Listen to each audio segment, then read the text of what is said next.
Alors, on va voir ce matin, Bezrat Hashem, les halachot particulières relatives au Mishté de Purim. De quelle manière on se rend quitte d'après l'halacha du Mishté, du festin de Purim. Chayav kol adam bisouda achat biyom Purim ou mitzvah l'arbot bisoudazo. Tout homme est obligé de prendre un repas le jour de Purim, et c'est une mitzvah l'arbot, donc de multiplier ce repas. On va voir exactement de quoi il s'agit.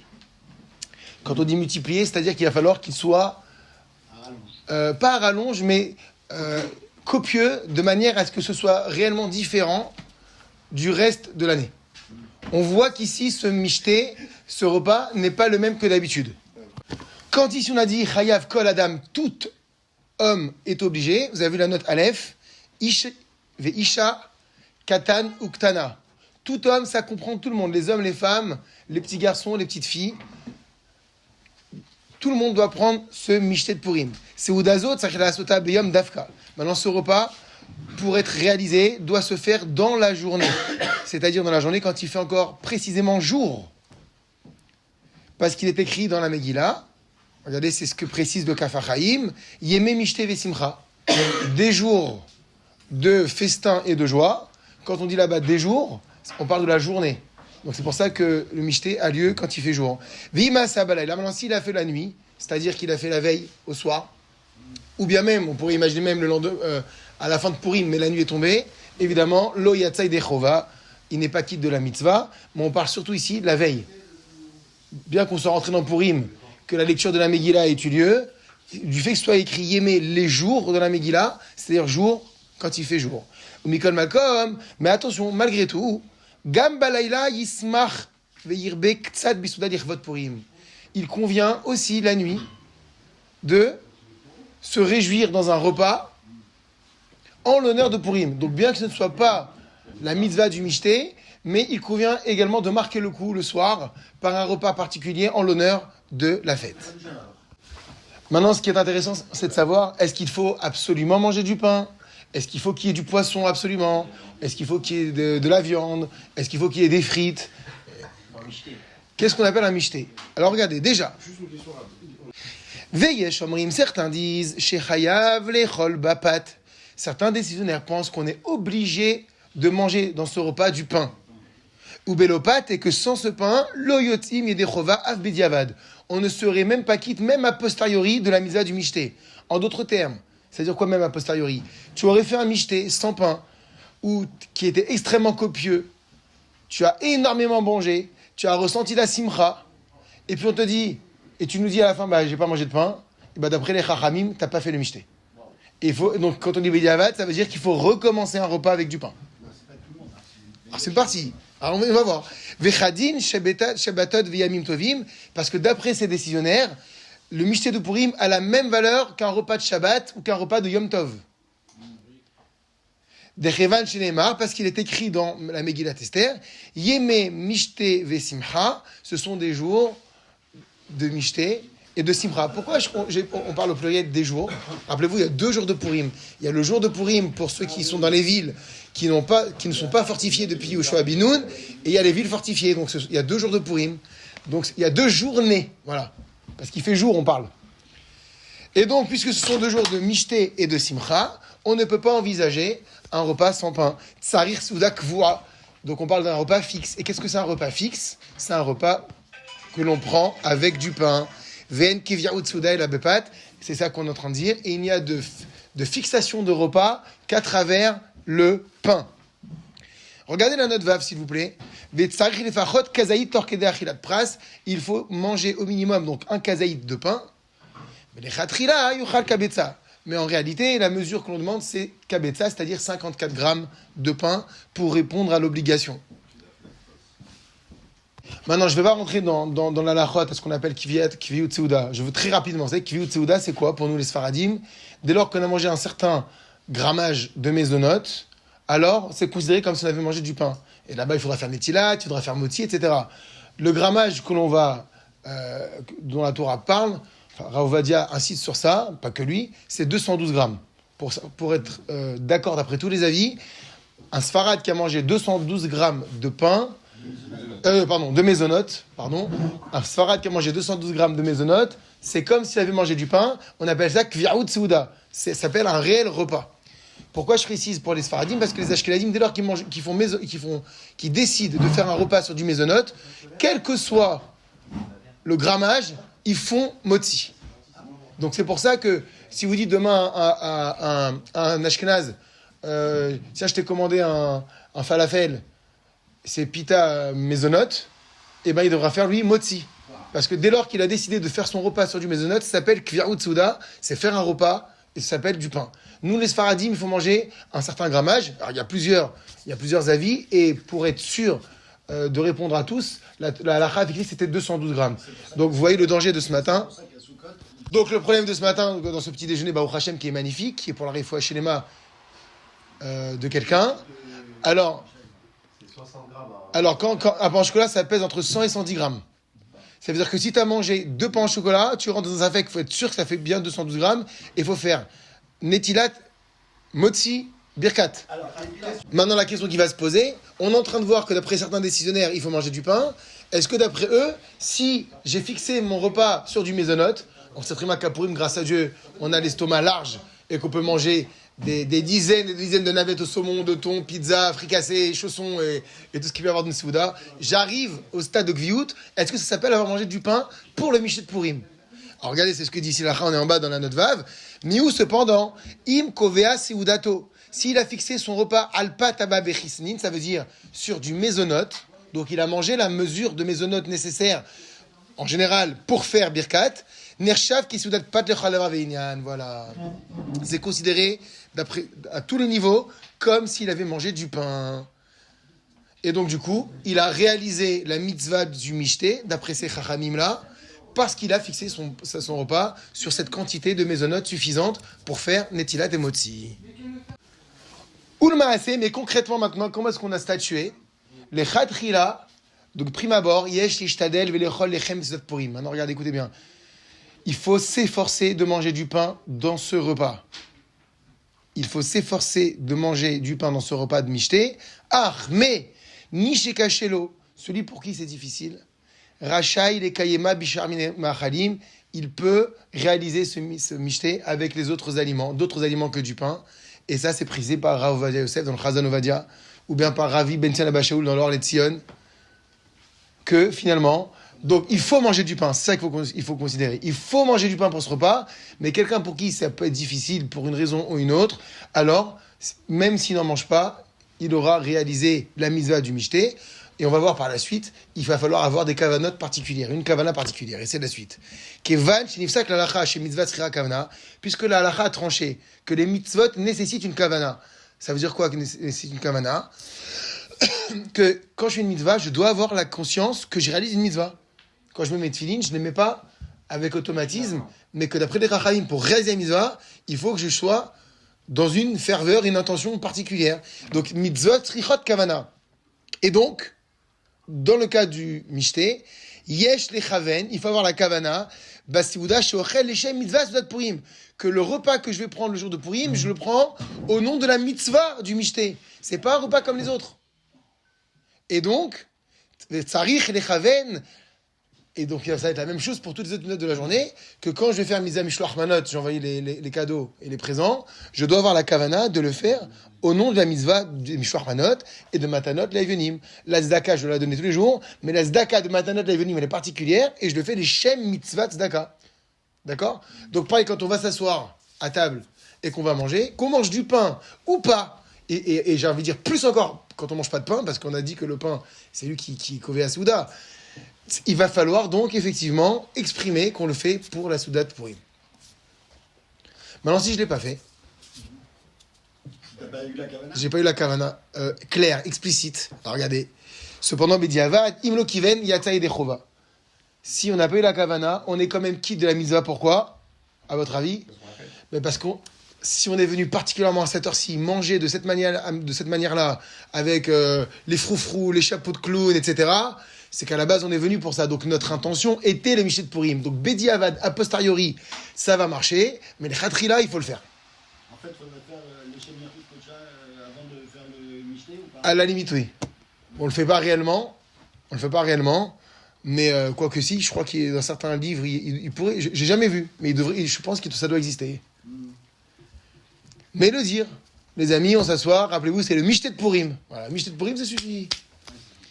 Donc, Bediavad Aposayorim, Lokiven Yatsaï Dechova, si il n'a pas eu la kavana, il est malgré tout quitte de son obligation. Et Yot Uma Asav Mouchechim, c'est ce qu'on vient de dire, chez Ose Leshem Mitzvah. Parce qu'on voit que d'après tout ce qu'il est en train de faire, il le fait pour ça. Concernant la consommation de viande, est-ce obligatoire dans le Mishtet Purim? Chayav Lechol Basar Bakar. On est obligé de manger de la viande rouge. Bisoudat Purim, dans le repas de Purim, comme il est rapporté dans le Rambam, Ilchot Megillah, également dans le Shulchan Aruch, dans le Moruk Tzia, dans le Aruch HaShulchan, et bien d'autres, encore une fois, le Chazon Ovadia. Donc c'est une obligation de manger de la viande rouge à Purim. Quelle est la mesure de consommation de viande rouge? Regardez la note bête, Shaurol et Pachot Bekazaït. Il faut manger au moins 30 grammes de viande rouge. Rouge, c'est la viande rouge. C'est-à-dire, c'est du bœuf. Du bœuf, il faut manger du bœuf.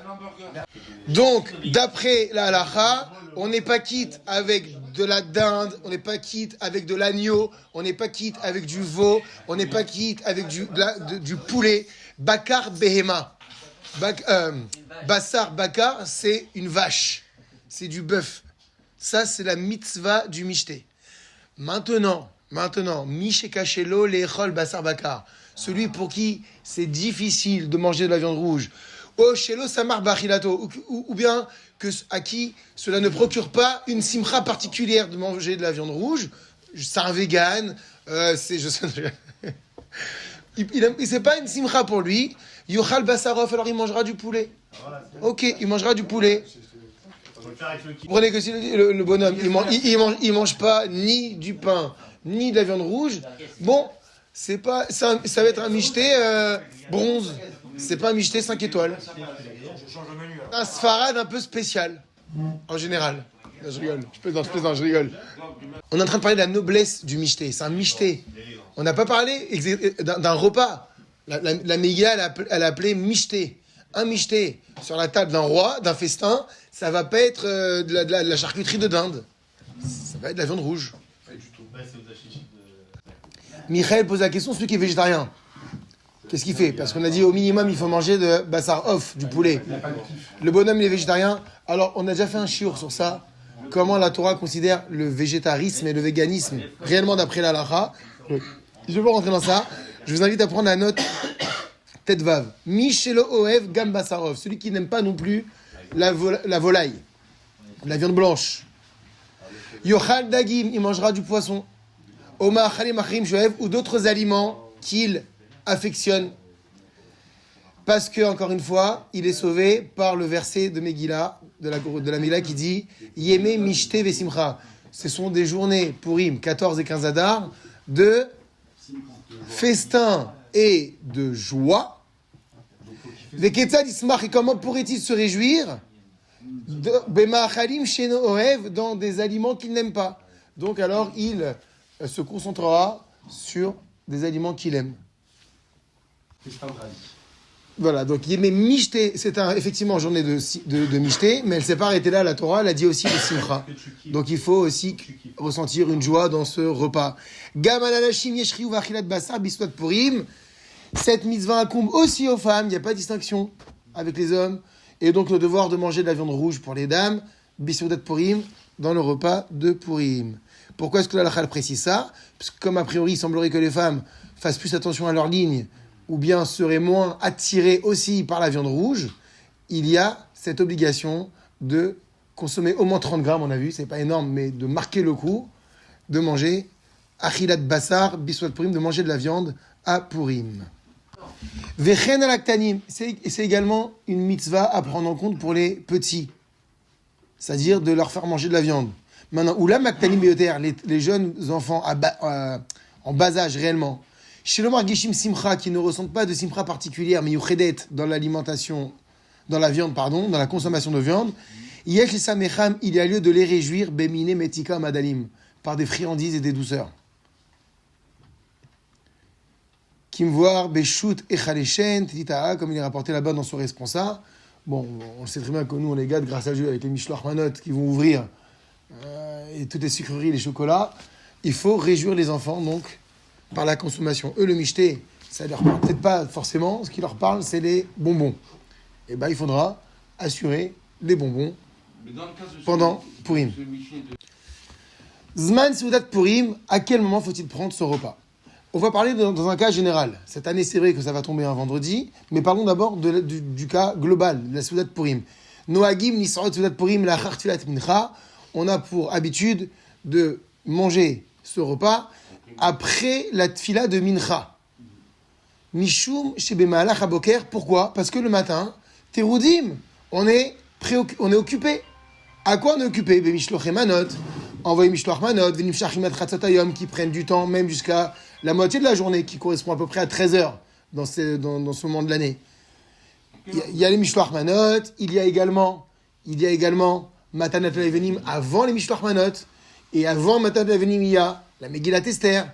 Donc la matinée, elle est déjà bien remplie. Rov HaSeuda Tzricha Liot Bayom. Ça, c'est une notion très importante. La majorité du repas doit avoir lieu pendant la journée. Velo kiotam anoagim, et non pas comme ceux qui ont l'habitude de commencer les atril, leur repas de Purim, samour lashkia, proche du coucher du soleil, et donc du coup, ikar hasouda belel tout. L'essentiel du repas va être consommé pendant la journée du 15. Donc beaucoup malheureusement font ça par ignorance. Ils prennent le temps parce qu'ils doivent manger en famille, ils attendent Pierre, ils attendent Paul, il a fini son boulot à 15h, il rentre, il est 16h. Et donc le temps de passer à table, c'est vrai qu'ils ont commencé dans la journée de Purim, mais la majorité du repas va courir pendant qu'il fait nuit. La nuit tombe, enfin le coucher du soleil, donc ça, il est rentré dans la journée. Attention, non, c'est ce que dit la Lacha. Rov HaSeuda, la majorité du repas doit être pris pendant le jour de Purim, parce qu'encore une fois, c'est écrit Yemé Mishte Vesimcha. Pour reprendre l'exemple, si ton repas il dure 2 heures, en général de Purim, commence alors 1h01 avant le coucher du soleil. Il faut véritablement que la majorité du repas court pendant le jour de Purim.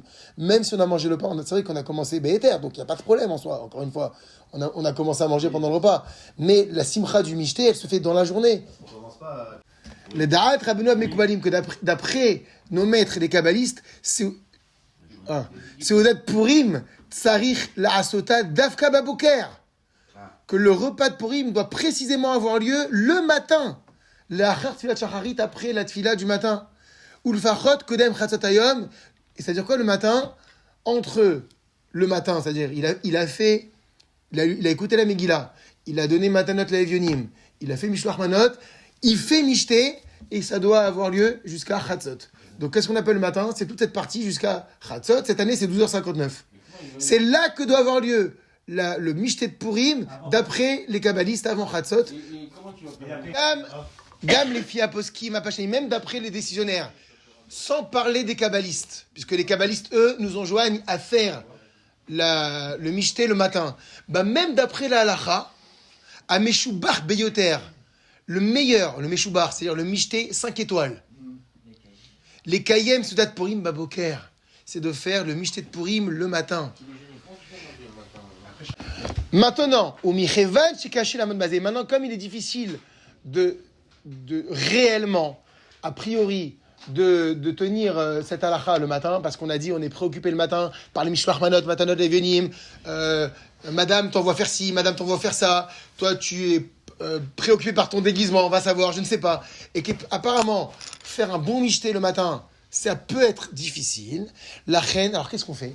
On peut faire son mishté l'après-midi, ce sera un mishté argent. C'est un bon mishté, je dis pas. Mais yishtadel kol adam nechol ochat boker. Chacun s'efforcera de manger le matin, faire un petit repas le matin. Je parle de toute l'année, de tous les pourim de l'année. Je parle pas du pourim de vendredi matin. Là, parlons d'abord du pourim qui tombe chaque année normal. Il s'efforcera de manger aruchat boker, un petit déj, imach ale chalav. Certains disent même avec mes lactés. Veratsui im lechem. Et ça serait bien qu'il rajoute un peu de pain. Ah, ça serait bien. Oui, ratsui. Il est agréé, ça veut dire ratsouille. Et voilà, il est fortement conseillé d'y associer du pain. Ulchaven, et d'avoir la kavana, de se rendre quitte de la Seudat Purim. Donc c'est vrai, tu as ton repas de Mishté qui est prévu l'après-midi, avec tout le monde, tes amis, etc., après Mincha.